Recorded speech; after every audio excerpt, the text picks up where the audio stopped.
hasta que Cristo sea formado. Semana 5, día 1. Una unión orgánica que nos hace morir a la ley. Porque yo por la ley he muerto a la ley, a fin de vivir para Dios. Gálatas 2, 19. Porque si siendo injertados en él hemos crecido juntamente con él en la semejanza de su muerte, ciertamente también lo seremos en la semejanza de su resurrección. Romanos 6, 5. Así también a vosotros, hermanos míos, se os ha hecho morir a la ley mediante el cuerpo de Cristo, para que seáis unidos a otro, a aquel que fue levantado de los muertos, a fin de que llevemos fruto para Dios. Romanos 7, 4. Gálatas es un libro profundo que no es tan sencillo de comprender en una primera aproximación, necesitamos buscar las riquezas contenidas en este a través de mucha oración. Cuando Pablo expone el tema de la ley, no está pensando en defender su verdad por encima de otros puntos de vista, sino realmente en afectar la vida y el vivir de los hermanos a través de trasladarles una visión clara y espiritual del Evangelio. Lo que quiero expresar es que no era una cuestión de orgullo para Pablo decir todo lo que dijo. Por ejemplo, en Gálatas 2, 19 indica que ya hemos muerto a la ley. ¿Pero qué significa esto realmente? ¿Qué aspecto de mi vivir puede ser transformado al experimentar el estar muertos a la ley? Según este versículo es claro que si no morimos a la ley no podemos vivir para Dios. Entonces necesitamos morir a la ley, en otras palabras dejar atrás todo vivir legalista. ¿Qué es tener un vivir legalista? No pensemos que vestirse de cierta manera es tener un vivir legalista y vestirse de otra cierta manera no lo es. No debemos pensar que una predicación que enfatice la humildad y la pobreza es legalismo y una predicación que enfatice la prosperidad y el éxito no lo es.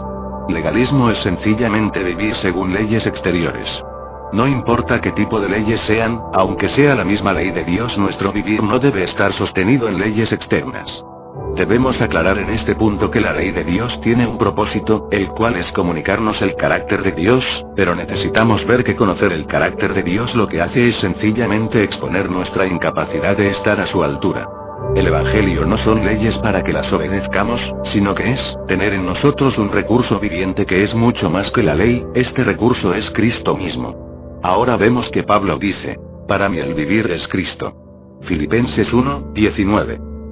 Vivir el Evangelio es vivir según este Cristo que mora en nosotros, depender de Él todos los días, en términos prácticos, comiéndole y bebiéndole por medio de la oración y la palabra. Esto en la práctica es más difícil que vivir según algunas leyes externas, ya que cuando somos legalistas definimos una vez y para siempre lo que debemos hacer. Según la palabra de Pablo esto nos lleva, lo deseemos o no, a desconectarnos de Cristo. Depender diariamente de Él es un ejercicio más complejo, pero definitivamente es mucho más rico y disfrutable. La ley no puede hacer nada por nosotros, no posee en sí ningún recurso que pueda vivificarnos, Gálatas 3, 21, por esto Pablo es tan duro con aquellos que empezando por el Espíritu se volvieron a la ley, realmente era una necedad, una insensatez, un desprecio de Cristo, Gálatas 3, 1 al 3. Pero, según nuestra experiencia, ¿estamos realmente muertos a la ley, o esto es simplemente una doctrina? Además, ¿cómo podemos vivir para Dios? Si queremos contestar estas preguntas, debemos conocer la verdad, la realidad del Evangelio. Si en nuestra experiencia cotidiana no andamos en la unión orgánica que ya tenemos con Cristo, sino que permanecemos en nosotros mismos, viviendo según leyes externas, entonces no estaremos ni muertos a la ley ni vivos para Dios. Si no experimentamos y andamos en esta unión orgánica con Cristo, no podemos vivir para Dios. Por el contrario, viviremos para muchas otras cosas, inclusive cosas buenas y bíblicas, menos para Dios. El concepto de la unión orgánica se halla implícito en Romanos 7. En este capítulo Pablo usa la vida matrimonial como ejemplo. El matrimonio es la unión de dos vidas. En esta unión la esposa llega a conformar una sola entidad con su marido, y el marido se hace uno con su esposa. En Romanos 7, 4 nos hemos casado con el Cristo resucitado. Entre Él como el novio y nosotros como la novia existe una unión maravillosa. Hemos llegado a ser una persona con Él y compartimos el mismo nombre, así como la misma vida y existencia. Esto demuestra que nuestra vida cristiana consiste en vivir siendo partícipes de una unión orgánica con Cristo. En nosotros mismos, no podemos morir a la ley o vivir para Dios. Sin embargo, cuando la preciosidad del Señor Jesús fue infundida en nosotros y empezamos a apreciarle, en otras palabras, cuando empezamos a creer en Él, participamos de un gran milagro, fuimos uno con Él y Él es uno con nosotros, 1 Corintios 6, 17. Al recibirle en nuestro corazón se efectuó esta unión, fuimos unidos orgánicamente con Cristo.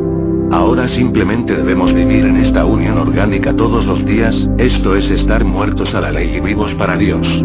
Esto lo alcanzamos de manera práctica participando del Señor a través del comer la palabra, del beber de su agua por medio de la oración, es decir, a través de un ejercicio constante de nuestro espíritu.